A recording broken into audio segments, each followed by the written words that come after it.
Boa tarde a todos, sejam todos muito bem-vindos à nossa casa. Vamos dar início a mais uma palestra e antes nós vamos fazer a nossa mensagem para irmos nos harmonizando aqui com a casa, com a palestra, do livro Sinal Verde, psicografia de Francisco Cândido Xavier, pelo espírito de André Luiz. Notas breves. Não perca tempo, não fuja ao dever, respeite os compromissos, sirva quanto possa, ame intensamente, trabalhe com ardor, ore com fé, fale com bondade, não critique. Observe construindo, estude sempre, não se queixe, plante alegria, semeie a paz, ajude sem exigências, compreenda e beneficie, perdoe quaisquer ofensas, atenda à pontualidade, conserve a consciência tranquila, auxilie generosamente, esqueça o mal, cultive sinceridade, aceitando-se como é e acolhendo os outros como os outros são, procurando, porém, fazer sempre o melhor ao seu alcance. Neste momento, meus irmãos, vamos fechar os nossos olhos, mentalizar Jesus aqui conosco, para nos auxiliar, para nos intuir nessa palestra que vamos ter agora à tarde. Que a intuição venha para a nossa irmã Neuza, que ela seja também muito amparada na sua fala. Ampare a todos esses irmãos que se encontram aqui hoje presentes. Também ampare os nossos irmãos desencarnados que já estão aqui conosco para tratamentos, para irem escutando a nossa palestra, o nosso estudo, as nossas vibrações. Abençoe também, Senhor Jesus, as águas que são trazidas por todos que aqui se encontram, para que o remédio seja colocado. Abençoe também, Senhor, esses papelzinhos que são trazidos com tanta fé para serem também tratados pela espiritualidade. E assim, Mestre Jesus, nós te pedimos a permissão para darmos por aberto mais esta reunião pública e que possamos, Mestre, permanecer na vossa presença hoje e sempre, que assim seja, graças a Deus. A palavra, Neuza. Boa tarde a todos.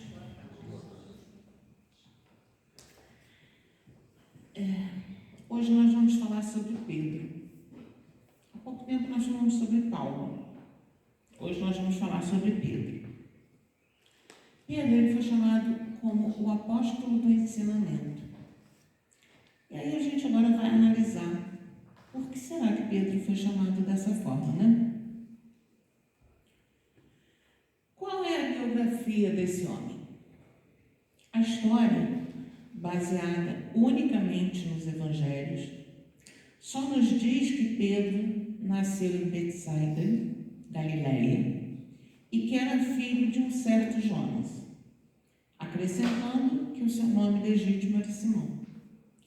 Pedro vivia com sua mulher e sua sogra em Cafarnaum, na margem do lago Genezaré, onde exercia a profissão de pescador, estendendo a sua ação de pesca no mar da Galileia.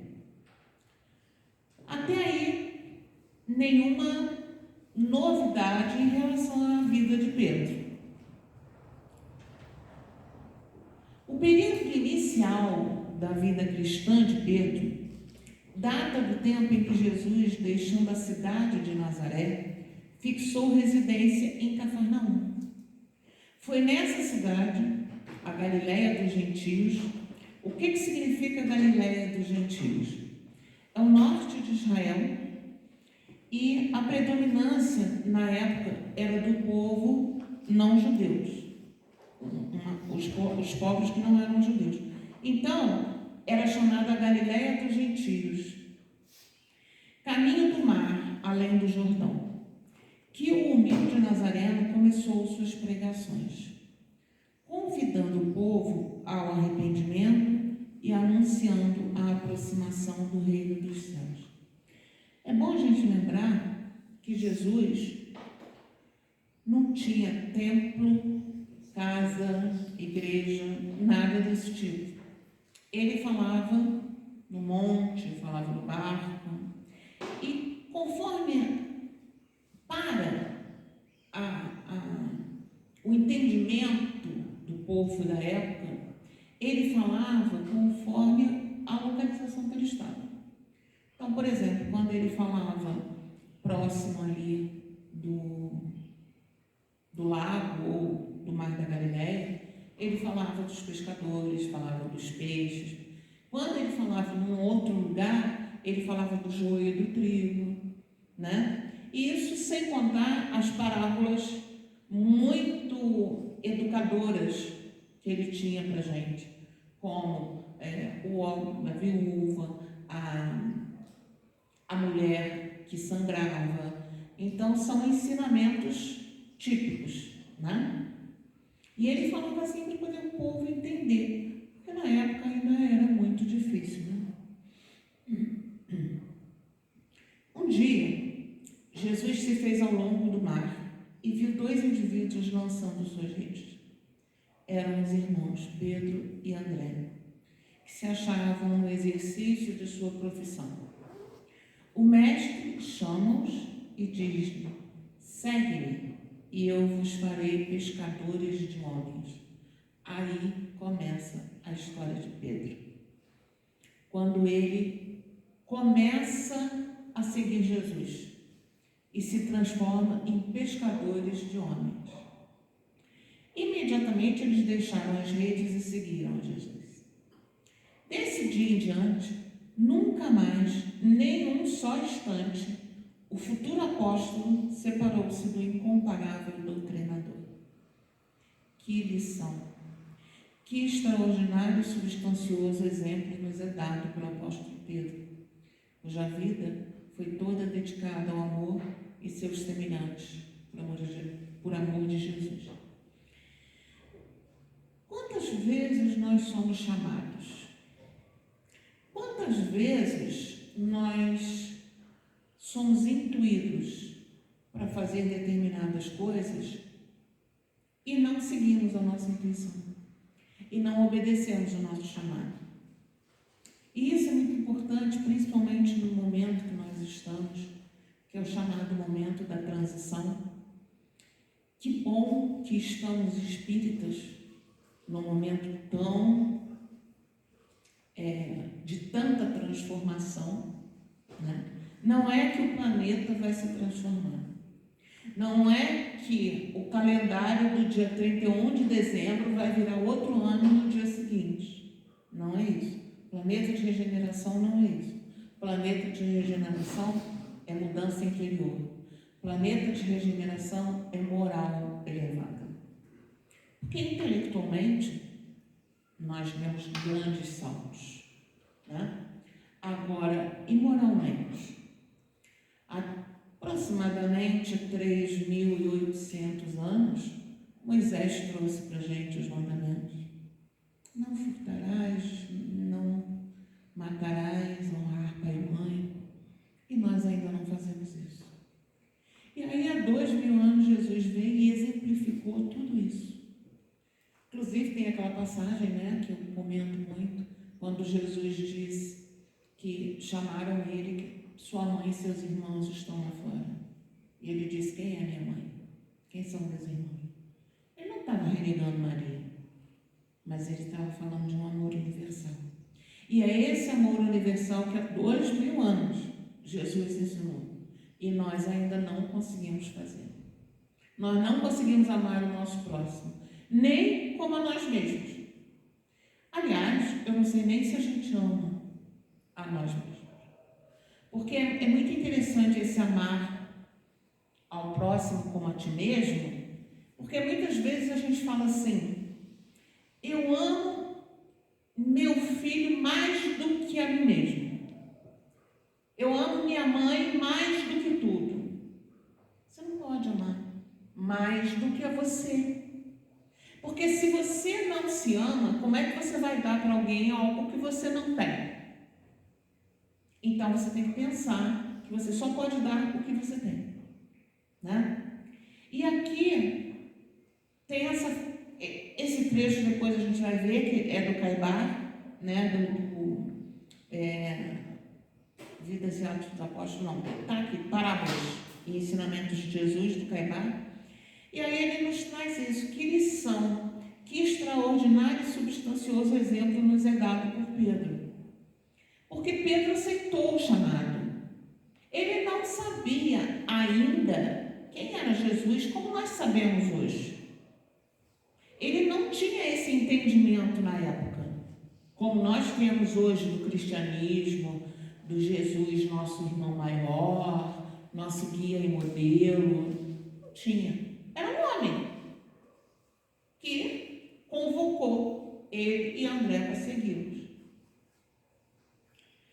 Pedro, não há dúvida, foi um dos mais amados discípulos de Jesus, o que, em companhia de João e Tiago, o seguia em suas curas e nos momentos mais imperiosos, especialmente naqueles em que se salientaram os mais transcendentes fenômenos do cristianismo. Aqui nós temos que relatar que João é o João que fez o batismo, né? O João primo de Jesus, aquele que o batizou, e Tiago.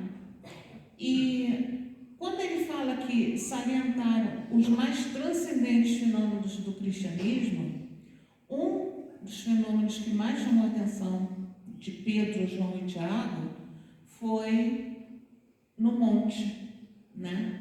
Quando Jesus encontra Elias. Então, e eles adormeceram, que até a gente vai relatar isso daqui a pouco.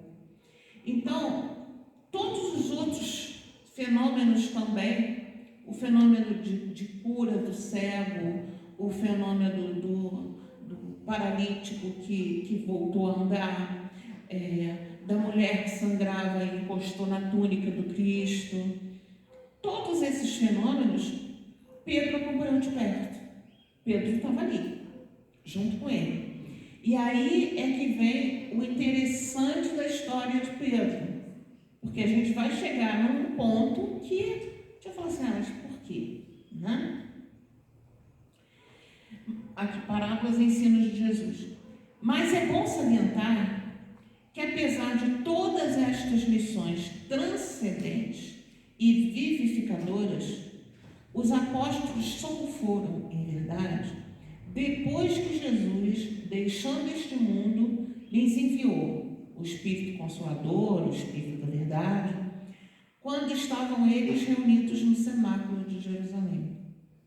Eles o receberam na forma de línguas de fogo. É esse termo que está nos Evangelhos. E deu-se lugar ao cumprimento da promessa que o Mestre lhes havia feito, para que pudessem exercer livremente a sua tarefa missionária. Então, enquanto Jesus estava com eles, era o ensinamento. Eles eram aprendizes do ensinamento do Cristo, sem saber quem seria, ou quem era, ou quem é o Cristo. Porque naquela época eles não tinham essa noção. E Jesus ficou nessa missão durante 3 anos somente. E foram esses 3 anos que Pedro seguiu direto, em todos os momentos. Então, tudo Pedro viu. Pedro viu Lázaro saindo do túmulo. Pedro viu tudo isso. Ele vivenciou. É isso que está escrito aqui. É bom salientar que, apesar de todas estas lições transcendentes e vivificadas, quer Quer dizer, ele viveu isso, mas eles não conseguiam fazer nada ainda. E aí tem uma passagem que é bem interessante para a gente lembrar aqui, que é o homem que seu filho, entre aspas, estava endemoniado. E aí ele foi ter com Jesus e disse, mas seus apóstolos nada fizeram. E aí vem a parábola da fé, né? Que Jesus diz, homens de pouca fé. Se tivesses fé do tamanho de um grão de mostarda, falarias para esta montanha, transporta-te daqui e ela iria. O que significa esta montanha? Os nossos desafios, as nossas dores, as nossas tempestades. Essas são as montanhas que nós temos na nossa vida. E é essa fé do tamanho de um grão de mostarda que a gente consegue transportar todas essas dores e esses desafios que a vida nos traz. Então, esse trecho até aqui que nós lemos, ele está em parábolas e ensinos de Jesus do Caibar.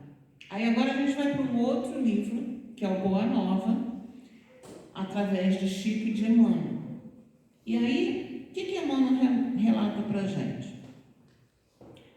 Um ponto muito importante, muito falado da vida de Pedro, que é a negação dele, né? E aí nós vamos estudar por que houve isso. O que aconteceu? Pedro seguia Jesus direto. Pedro viu todas as coisas que Jesus fazia, todos os milagres. Ele vivenciou isso tudo. E aí veio a negação. E agora a gente vai entender o porquê disso. O ato do Messias, lavando os pés de seus discípulos, encontrou certa incompreensão da parte de Simão Pedro. O velho pescador não concordava com semelhante ato de extrema submissão. E, chegada a sua vez, obtemperou resoluto. Nunca me lavareis os pés, mestre. Meus companheiros estão sendo ingratos e duros neste instante, deixando-vos praticar esse gesto como se fosseis um escravo vulgar. Pedro era muito severo, era muito duro, era muito, como é que nós podemos dizer, rude. Isso, Santinha, obrigada. Era muito rude. E aí, nesse momento, ele fala, não, Senhor, jamais eu deixarei que você faça isso. E os meus companheiros não estão sendo leais, não estão sendo bons, estão sendo ingratos, deixando você fazer isso como se você fosse um escravo. E aí vamos ver a resposta de Jesus. Jesus lhe responde, Simão, não queiras ser melhor que os teus irmãos de apostolado, em nenhuma circunstância da vida. Em verdade, assevero-te de que, sem o meu auxílio, não participarás com o meu espírito das alegrias supremas da redenção. Aproxima-se a hora do meu derradeiro testemunho. Sei por antecipação que todos vós estareis dispersados neste instante supremo. Aqui Jesus já começa a dar uma dica, vamos assim dizer, do que vai acontecer. Ele sabia. Jesus sabia desde o início tudo que ele ia passar, tudo que Maria iria passar, a dor de uma mãe vendo seu filho crucificado. Ele sabia disso tudo, mas os apóstolos não. E aí aqui ele dá uma grande lição, não só a Pedro, como a todos, dizendo, não queiras ser melhor que os teus irmãos de apostolado, em nenhuma circunstância da vida. O que ele nos diz nesse momento? Vamos nos colocar como Pedro? O que Jesus está dizendo para a gente? Não queiras ser melhor do que o teu irmão. Por quê? Não é isso. Todos nós estamos a caminho. Todos nós temos o nosso caminho. Porque porque é o nosso tempo, é o nosso livre-arbítrio. Mas todos fomos criados simples e ignorantes. E todos chegaremos à angelitude. Todos, sem exceção.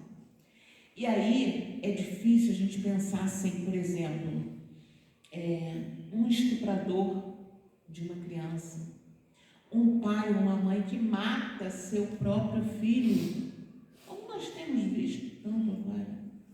E que isso é bíblico, né? Pais matando filhos, filhos matando pais, etc. Então, Jesus sabia tudo o que ia acontecer, mas ele deixa esse ensinamento, não só para Pedro, como para todos nós, até os dias atuais. Então, é o que a gente comentou. Há 2000 anos Jesus ensinou isso. E nós ainda não fazemos. Por quê? Porque nós ainda estamos querendo ser melhor do que o nosso irmão. Nós estamos querendo, achando que sabemos mais do que o nosso irmão. Sendo maior em ordens, principalmente quando nós tratamos de bens materiais. Aqueles que têm dinheiro, aqueles que têm poder, aqueles que têm chefia e que têm subordinados. Nós temos um capítulo no Evangelho, não sei o número do capítulo, mas é o Homens de Bem, o Homem de Bem, em que Jesus fala sobre isso. Kardec traz isso para a gente, que o homem de bem, ele não é um chefe superior, assim, ele não pode tratar mal o seu subordinado, porque somos todos iguais. Hoje, ele é meu chefe. Ontem, na encarnação passada, pode ter sido eu, ou na encarnação seguinte, eu serei chefe. Hoje eu sou o provedor do lar, amanhã eu posso ser filho, posso ser mãe, posso ser esposa. Então a gente não tem que pisar nos outros, a gente não tem que tratar as pessoas com indiferença e principalmente com superioridade, né? E aqui Jesus já passa para eles: aproxima-se a hora do meu derradeiro testemunho. E que testemunho, né? Porque Jesus não mediu nenhuma das suas dores em passar por tudo o que ele passou pela crucificação. Primeiro por ter sido julgado, crucificado, né? Então ele sabia de todo o testemunho que ele tinha que dar. É natural, porquanto ainda não estáis preparados, senão para aprender. Então aqui Jesus já está falando com eles: olha, por enquanto vocês são meus alunos, vamos assim dizer. Antes, porém, que eu parta, quero deixar-vos um novo mandamento: o de amar-vos uns aos outros, como eu vos tenho amado. Então Jesus, ele não só ensinou a amar a Deus sobre todas as coisas, a amar ao próximo como a ti mesmo e a amar-vos uns aos outros como eu vos tenho amado. Tem uma história que muitas vezes eu já comentei ela aqui, mas pode ser que alguém não tenha escutado ainda, que quando a gente fala amar a Deus sobre todas as coisas, é assim meio complicado de entender. E aí nós temos um exemplo muito grande disso. Eu não sei se vocês conhecem a Célia Diniz. Ela é a verdadeira mãe da história As Mães de Chico. Ela é a verdadeira pessoa.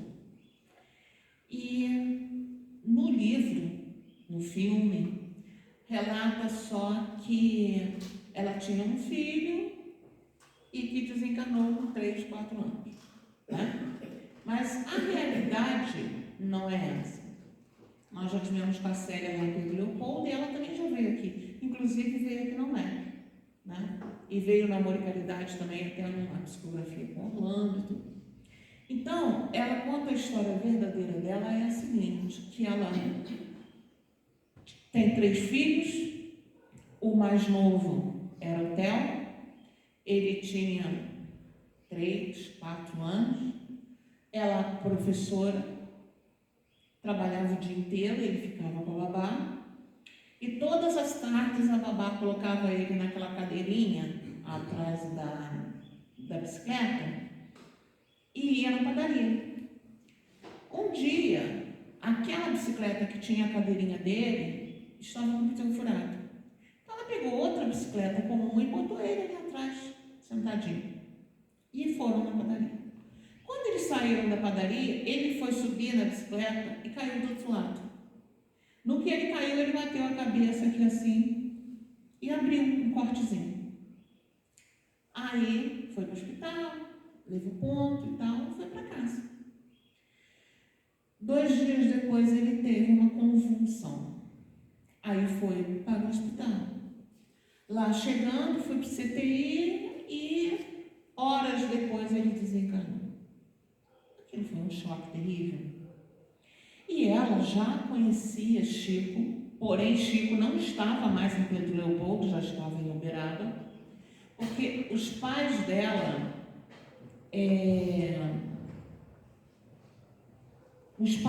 trabalhavam com o Chico na fazenda modelo. Então ela conhecia o Chico. E aí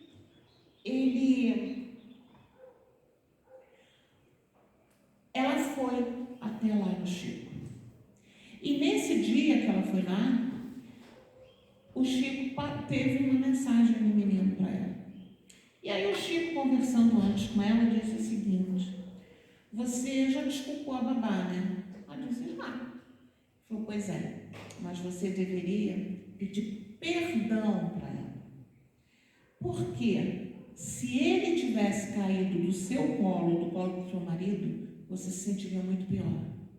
E já estava no planejamento reencarnatório dele desencarnar com essa idade. Ele iria desencarnar por um aneurisma. Só mudou a forma. Que ele caiu, bateu a cabeça e teve a convulsão. Mas ele iria desencarnar. E aí veio a carta dele, Chico falando, então foi tudo bem, né? Obrigada, querida. Aí, quando passou um tempo, 20 anos depois, a filha dela do meio, a Mariana, muito bem, tinha se formado, trabalhando numa multinacional no Rio de Janeiro, tudo tranquilo. Um dia, a Célia recebe um telefonema, que isso não tem muito tempo, foi quando surgiu a dengue, fortemente, né? Célia recebe um telefonema dizendo que Mariana estava no hospital, internada. Aí ela foi para o Rio, veio de Pedro Leopoldo para o Rio. Chegando lá, ela novamente estava na porta de um CTI orando por um filho. Aí ela disse: Deus, um raio não cai no mesmo lugar 2 vezes. Dessa vez a sua vontade tem que ser igual à minha, Mariana, tem que sair do CTI. Já te entreguei um filho através do CTI. 3 dias depois, a Mariana desencarna com dengue hemorrágica. Abre aspas, que agora eu vou usar as palavras dela. Neste momento, eu entendi o que era amar a Deus sobre todas as coisas. Que prepotência minha achar que eu poderia cuidar melhor da minha filha do que Deus. Fecha aspas. Então, todas as vezes que eu cito amar a Deus sobre todas as coisas, é bom a gente relembrar essa história, porque aí a gente consegue perceber palpável o que é amar a Deus sobre todas as coisas. É isso. É você entregar a Deus. Na oração do Pai Nosso, a gente fala: que seja feita a tua vontade. E na hora que Deus faz a vontade, que não não é a nossa. A gente concorda? Muitas vezes não.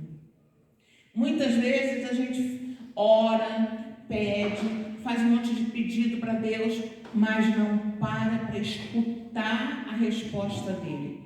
Onde é a resposta dele? Aqui. Onde está escrita a lei de Deus? Na nossa consciência. Então, o que acontece? Nós temos que... Conseguiu, Vânia? Estou não conseguindo, não. Desligado. Desculpa, tá? Não, eu sei. Conseguiu agora? Nós temos que nos colocar realmente à disposição daquilo que a gente faz na oração. Porque a gente pede, a gente não consegue escutar a resposta de Deus. E aí a gente fala assim, mas Deus não está me ouvindo. Tá? Deus está ouvindo. Nós temos um relato de Chico Xavier, através da mãe dele, Maria João de Deus, que ela relata que todos os pedidos que são enviados passam pela equipe dela em direção à espiritualidade maior. Tem um relato de Chico Xavier sobre isso. Principalmente oração de mãe. Ainda tem um detalhe: oração de mãe arrebenta o céu, né? Então, gente, toda oração que é feita com fé, ela flui, mas a gente tem que calar o nosso coração para escutar a resposta. E muitas vezes não é o que nós pedimos. E aí a gente não entende o que é amar a Deus sobre todas as coisas. E aí Jesus vai além. Ama a teu próximo como a ti mesmo. Quem é o teu próximo? O próximo é o próximo. O próximo é aquele homem que eu acabei de dar o exemplo agora, de um estuprador. O próximo é um pai que matou um bebê. Difícil, né? A gente entender isso. Mas ele é o nosso próximo. Mas sabe por que ainda é difícil a gente entender isso? Porque nós estamos há muito pouco tempo como hominais. Nós passamos pelo animal, vegetal, tudo. Mas o animal, que foi o último, nós estamos muito pouco tempo como hominais. Isso relata Joana para nós. Então, ainda está muito preso à nossa mente, ao nosso coração, o instinto. Por isso que muitas vezes é tão difícil a gente aceitar determinadas coisas. Porque nós ainda estamos muito ligados ao instinto. No livro Consolador, Emmanuel relata que a distância que nós estamos do Cristo é a mesma que da pedra para nós. Mas já caminhamos. Né? Então, voltando aqui ao nosso tema. Jesus também ensinou aos discípulos: amar-vos uns aos outros como eu vos tenho amado. Que sejais conhecidos como meus discípulos, não pela superioridade do mundo, nem pela demonstração de poderes espirituais, ou pelas vestes que envergueis na vida, mas pela revelação do amor com que vos amo, pela humildade que deverá ornar as vossas almas, pela boa disposição no sacrifício próprio. Então, olha que interessante esse item que está na Boa Nova, que Emmanuel trouxe para a gente. Revelação do amor com que eu vos amo. É esse amor que nós temos que passar para o nosso próximo. A humildade que deve ornar as nossas almas. Humildade. Aquela humildade que Jesus lavou os pés dos discípulos. E que Pedro disse que não queria. E que foi chamado a atenção. Não queira ser diferente dos dos outros apóstolos, em espécie nenhuma, em hora nenhuma, em condição nenhuma. E pela boa disposição no sacrifício próprio.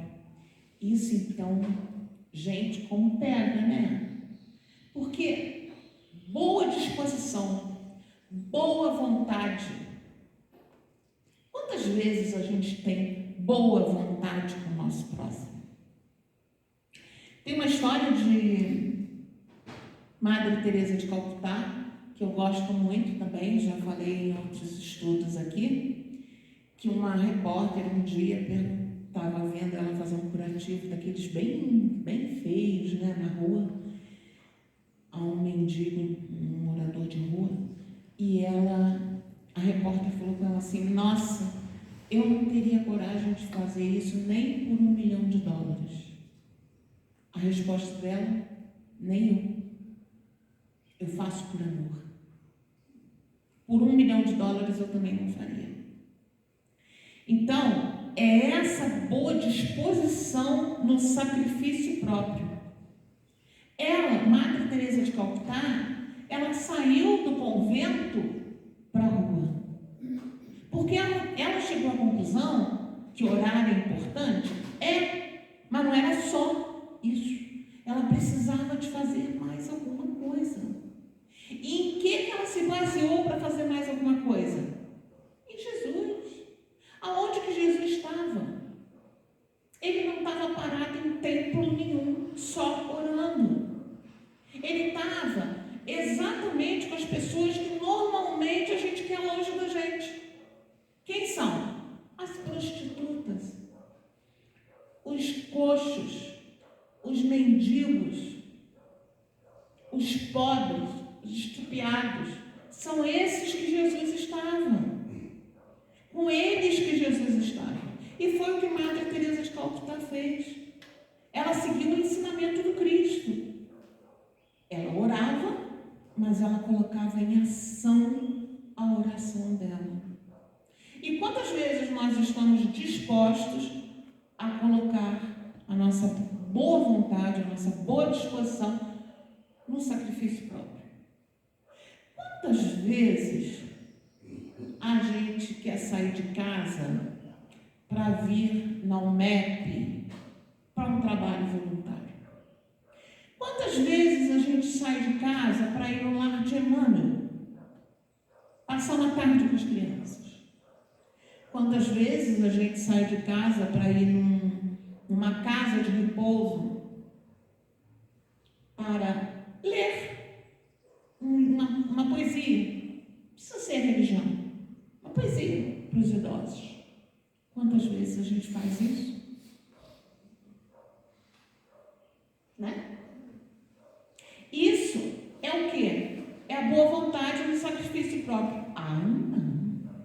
Eu vou sair de casa para ir lá para o MEC, para ficar lá estudando, aplicando passe,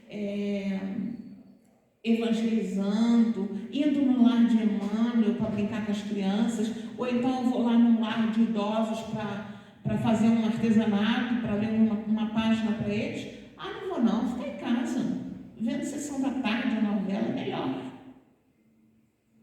É melhor. Materialmente falando.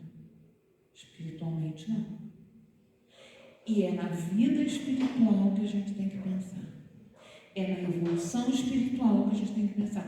A gente não quer chegar lá na angelitude? A gente vai chegar na angelitude como? Vendo sessão da tarde, vendo novela em casa? É assim que a gente vai evoluir moralmente? Não. Infelizmente, né? Não é uma boa notícia que eu trago, mas é a realidade.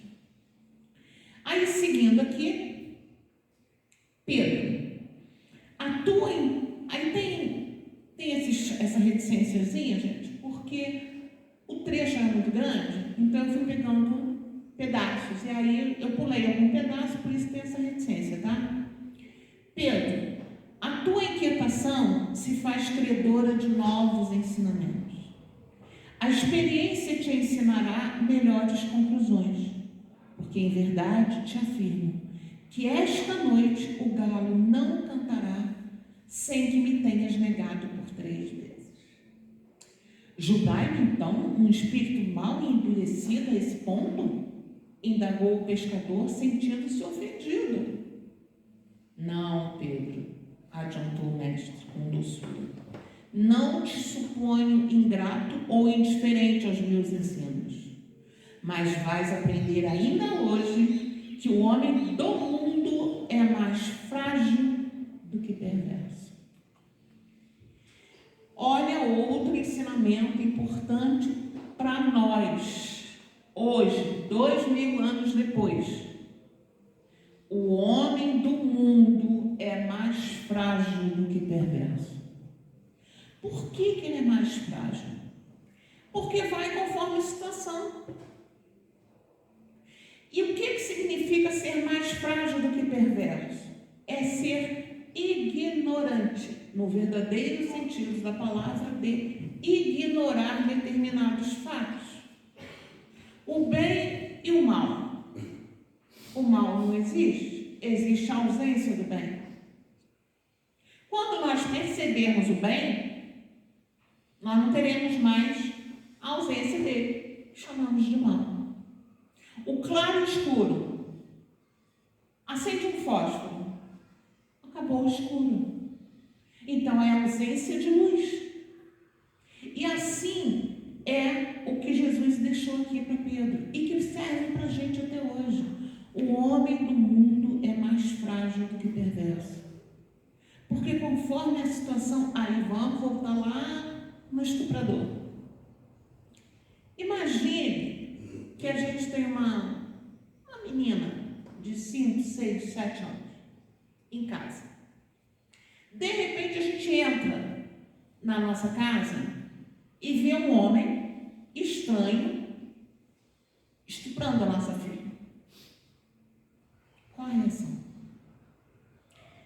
Lembrando que nós estamos mais instinto do que angelitude ainda. É matar. No bom. Na melhor das hipóteses. Né? É isso que a gente quer fazer com um homem desse. Mas ele é o nosso próximo. Jesus ensinou que ele é o nosso próximo. E aí? Então, conforme o momento que nós estamos, nós somos mais frágeis do que perversos. A alma ansiosa, aí pulei mais um trecho. A alma ansiosa se deixava dominar por dúvidas e aflições. Começou a pensar nos seus familiares, em suas necessidades comuns, nas convenções de Jerusalém, que ele não poderia afrontar sem pesar os castigos. Com o cérebro fervilhando de expectativas e cogitações de defesa própria, penetrou no extenso pátio onde se adensava a multidão. Para logo, uma das servas da casa se aproximou dele e exclamou surpreendida: "Não és tu um dos companheiros deste homem?" indagou, designando a cela onde Jesus se achava encarcerado.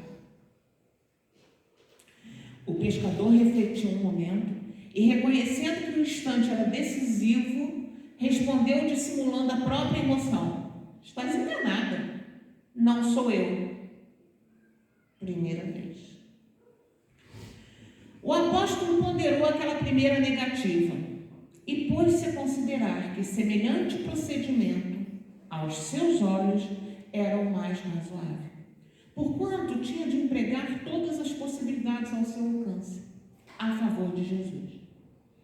Fingindo despreocupação, o irmão de André se dirigiu a uma pequena aglomeração de populares, onde cada qual procurava esquivar-se ao frio intenso da noite, aquentando-se junto a um braseiro.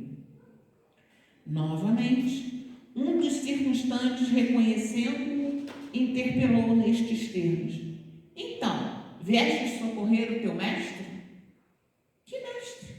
perguntou o pescador de Cafarnaum, entre receoso e assustado. "Nunca fui discípulo desse homem." 2. Fornecida essa explicação, todo o grupo se sentiu à vontade para comentar a situação do prisioneiro.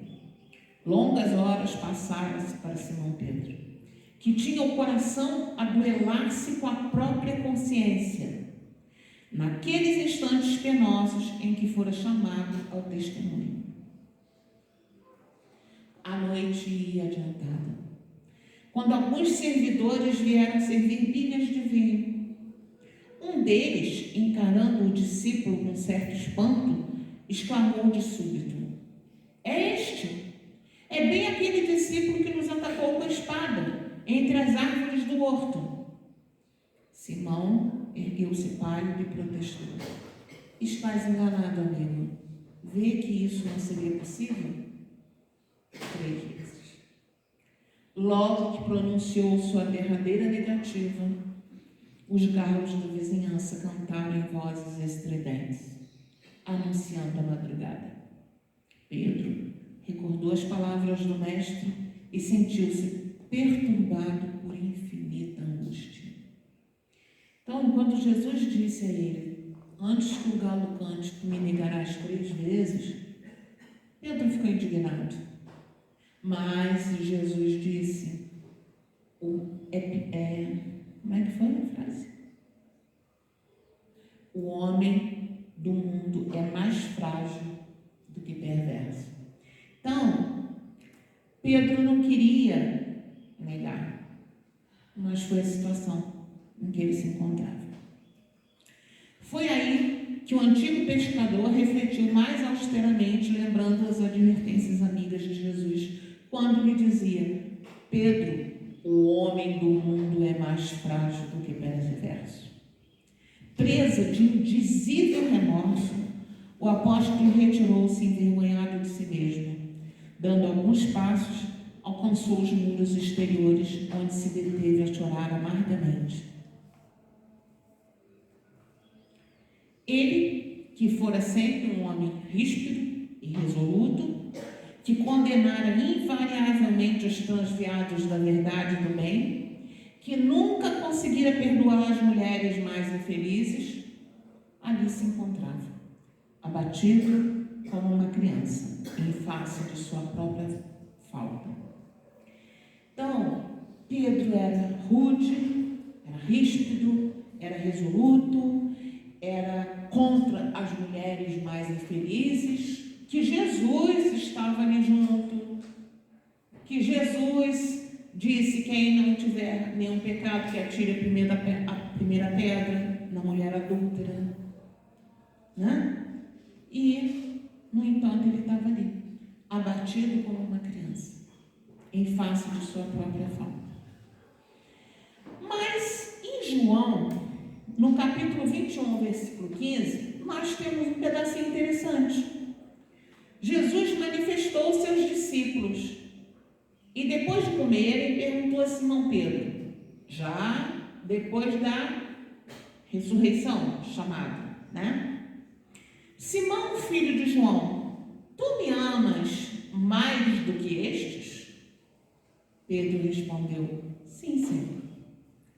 Pedro, tu me amas? Sim, Senhor. Pedro, tu me amas? Sim, Senhor, sabes que te amo. Jesus disse: apacenta minhas ovelhas. Por que Jesus perguntou 3 vezes a Pedro: Pedro, tu me amas? Porque ele negou 3 vezes a Jesus. E Pedro, tinha que ter certeza do amor dele pelo Cristo, coisa que o Cristo tinha, porque o Cristo sabia da fidelidade de Pedro, o Cristo sabia o que Pedro poderia ser, e aí ele disse: apacenta minhas ovelhas, que eu coloquei ali em vermelhinho, A-M-O, amo, eu amo, Senhor. Então, João relata isso para a gente porque Jesus sabia do potencial de Pedro, mas ele mesmo, Pedro, já tinha dúvida, depois do que aconteceu, dele ter negado Jesus por 3 vezes. Jesus perguntou 3 vezes a Pedro se ele o amava, como uma forma de restaurá-lo após as 3 negações na noite em que Jesus foi preso. Ao mesmo tempo, a repetição da pergunta e a resposta de Pedro vem com o verbo amar. Pedro, tu me amas? Sim, Senhor, eu amo. Pedro, tu me amas? Pedro, tu me amas. Então, é o verbo amar que Jesus mais trouxe para nós em todo o tempo.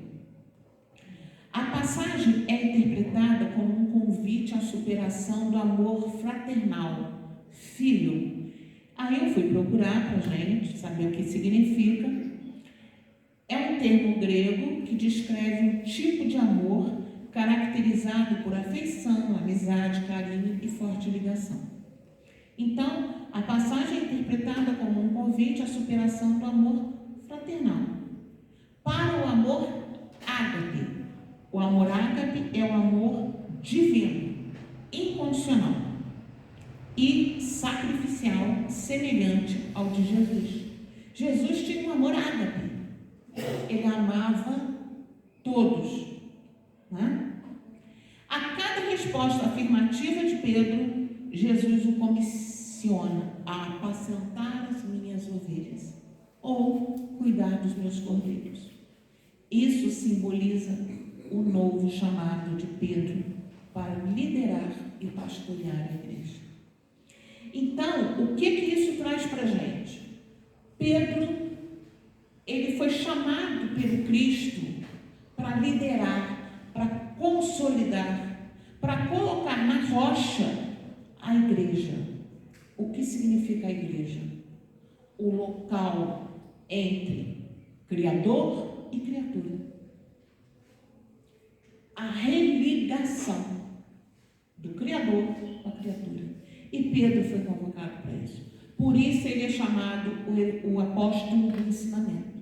Porque Pedro ensinou tudo isso para a gente na vida dele. No cotidiano dele com o Cristo. E todas as chamadas que o Cristo dava para Pedro são chamadas para nós até hoje. Quantas coisas aqui que Pedro falou que a gente fala hoje? Quantas coisas que Pedro fez que a gente faz hoje? Quantas coisas que Jesus ensinou a Pedro há 2000 anos e precisa ensinar para a gente hoje? Então, que a gente possa refletir bastante como nós estamos sendo o Pedro para o Cristo. Se nós realmente o amamos, como ele perguntou 3 vezes a Pedro. Eu trouxe uma musiquinha para a gente encerrar. Segundo a Valéria, ela conseguiu colocar. Não sei, porque eu não tinha conseguido, por isso que ela veio aqui. Então, vamos ver se a gente consegue.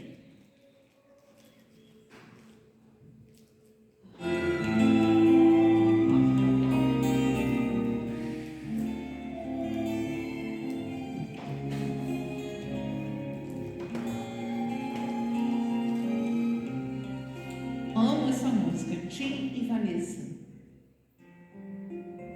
É a história de Pedro.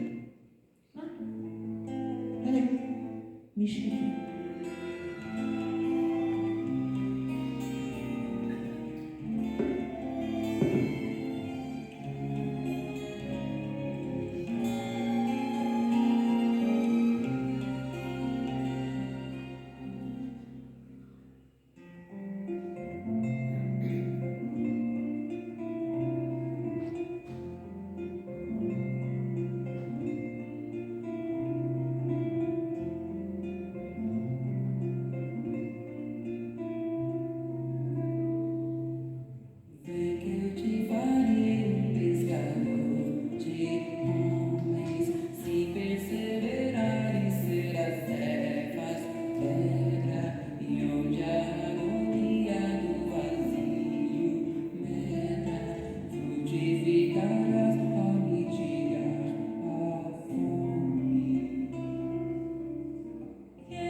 construir a casa no coração dos nossos irmãos. Que nós possamos, agora que estamos espíritos, que temos uma codificação inteira explicando tanta coisa para a gente, que a gente possa ser essa rocha para construir uma casa no coração de um irmão que está perdido. E aqui quando ele diz, ouve Simão Pedro, morrerás em cruz, e ele diz, não, eu não mereço essa distinção. Eu não sei se vocês sabem, mas Pedro foi crucificado como Jesus, porém com a cruz de cabeça para baixo, porque ele disse, ele não merece ser crucificado como Jesus, né? Então, muita paz a todos e que tenhamos uma excelente semana. Obrigada, Neuza. Excelente palestra, né? Vamos sair daqui bem revigorados, cheios de vibrações boas, né? E com essa música lindíssima do Tim Vanessa, maravilhosa. Então, nós vamos passar para a segunda parte, que é o passe. Antes, eu vou falar que no dia 15 de setembro, daqui a umas 2 semanas, nós vamos ter a presença do Alan Vilches aqui na nossa casa, neste horário das 14h30, numa segunda-feira. Dia 15 de setembro. Ainda vai ser mais divulgado, mas quem já está aqui hoje e quiser vir também assistir uma excelente palestra musical, vai estar aqui no dia 15 o Alan Vilches. Nós vamos chamar agora a nossa irmã para fazer a prece de encerramento.